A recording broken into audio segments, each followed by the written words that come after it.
up to Brady. As Bruce Arians said last week, I tell these guys something and they don't even listen to me. Brady says the same thing to them. They're like, oh, okay, I got it. So he has become the co-head coach.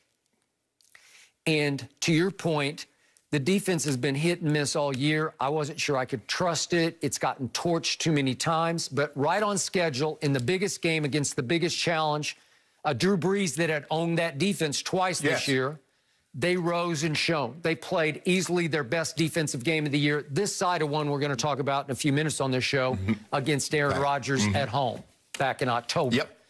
But that was the epitome of Tom Brady instilling and installing the Patriot way in Tampa Bay. And you're right. He played careful football, no turnovers. They protected him the way they haven't protected him remotely against New Orleans, only one early sack. And they ran the ball the way they haven't in tandem all year, because look what happened. Fournette gets 63, but Ronald Jones got 62. That will work.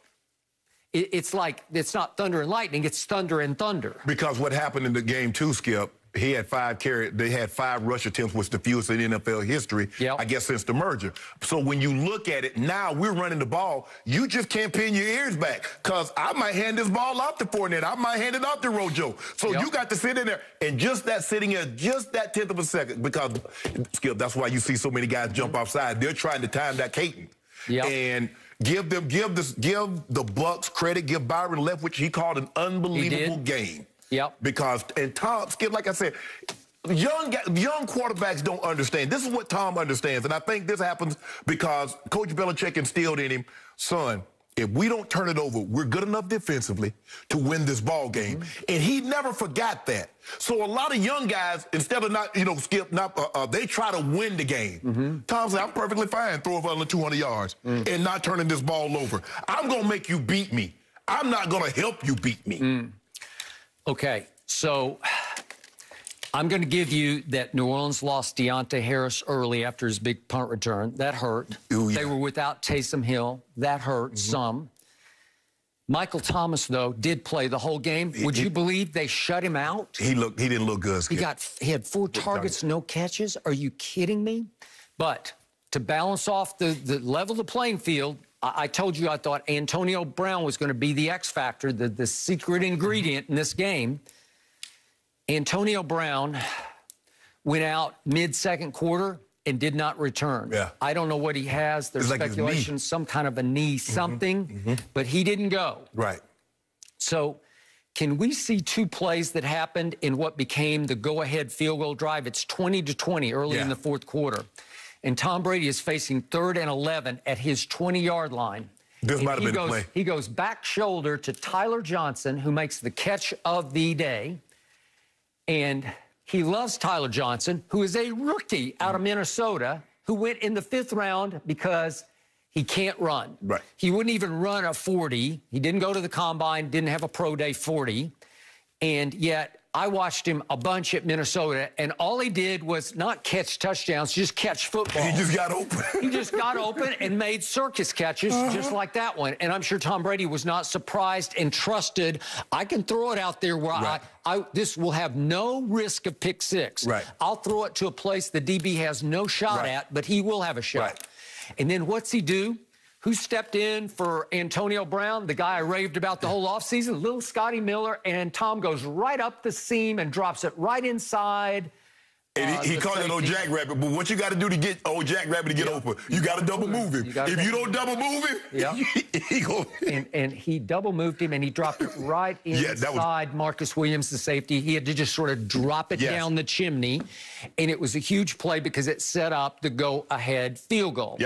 Okay, so now quickly, to your point about you got to be careful. It wasn't like it was a no-risk-it, no-biscuit game because Tom took his shots, but it was one of those games where his shots were just an inch off here or there. And if we could quickly see, there are 4 shots that he took. On 3rd and 3 in the first series, he goes to Gronk, and it's just off his fingertips. It's just it's like 2 inches, 1 inch too far. 3-4 years Gronk would have got that. He probably would have gotten that. And then he tries one to Mike Evans, and he goes right up the gut with it. That was a heck guess of a who's play. all over him? Guess who's all That's just too good. Yeah. Because the throw is right. It's right on time. It's right on schedule. But that Marshawn just blankets him.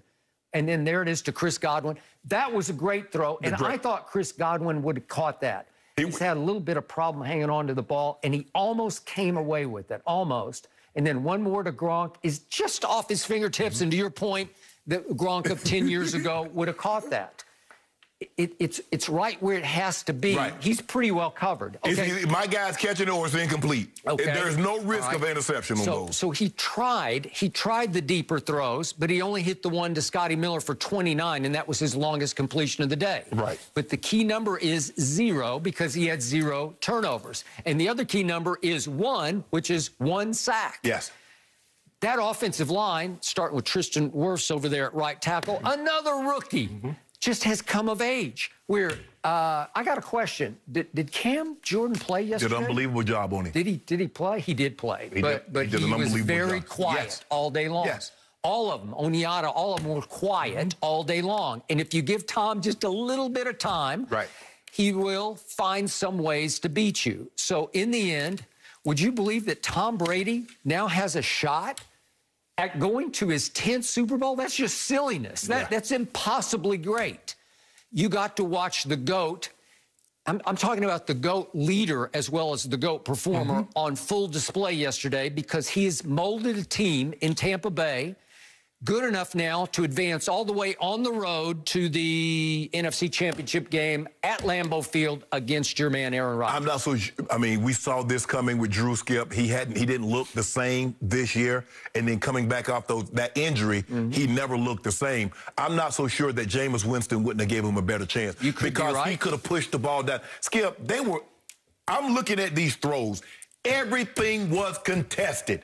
Because you play, because we do not believe Drew can throw the ball over our heads. We do not believe he can throw it outside the numbers. So, hey, Todd Bowles says, look, we playing cover 5, which is 2-man, and we sitting inside. Do not let them get inside. And the one time Jared Cook got inside, he looking to his left, and Winfield Jr.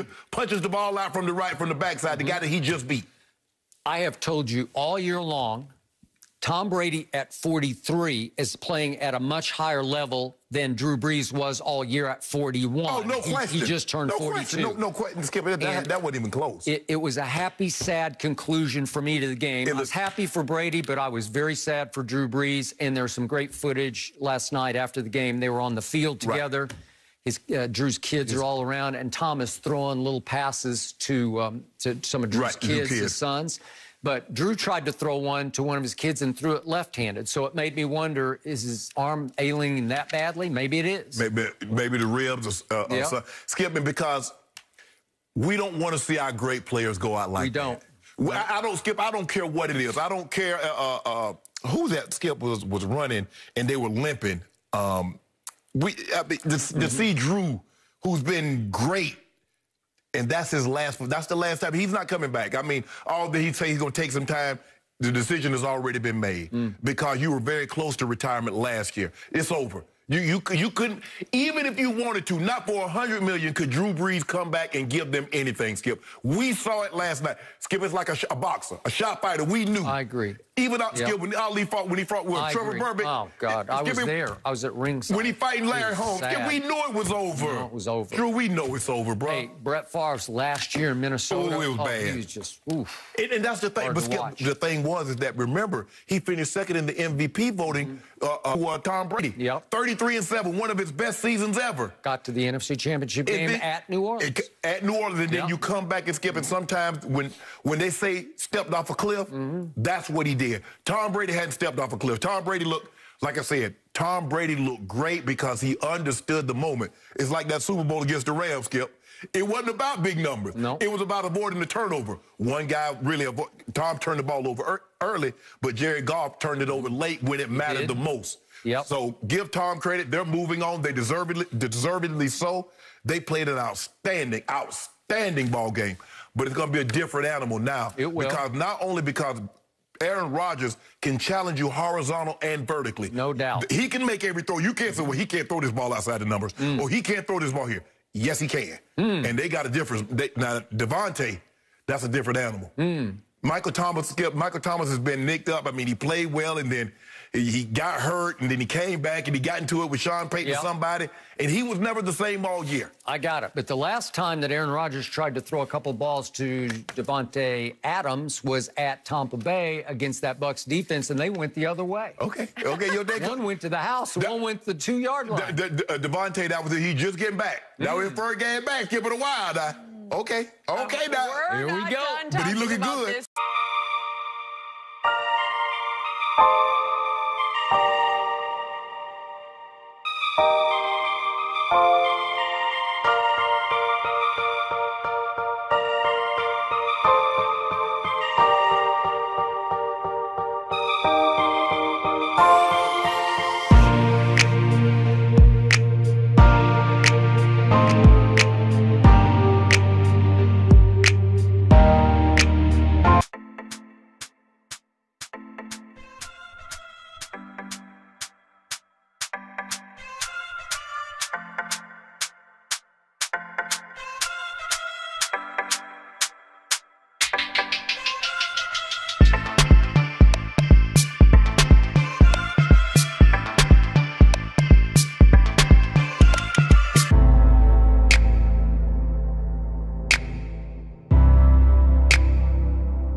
Tom Brady. Yep. 33-7, one of his best seasons ever. Got to the NFC Championship game at New Orleans. At New Orleans, and then you come back and Skip, and sometimes when they say stepped off a cliff, that's what he did. Tom Brady hadn't stepped off a cliff. Tom Brady looked, like I said, Tom Brady looked great because he understood the moment. It's like that Super Bowl against the Rams, Skip. It wasn't about big numbers. No. It was about avoiding the turnover. One guy really Tom turned the ball over early, but Jared Goff turned it over late when it mattered the most. Yep. So give Tom credit. They're moving on. They deservedly so. They played an outstanding ball game. But it's going to be a different animal now. It will. Not only because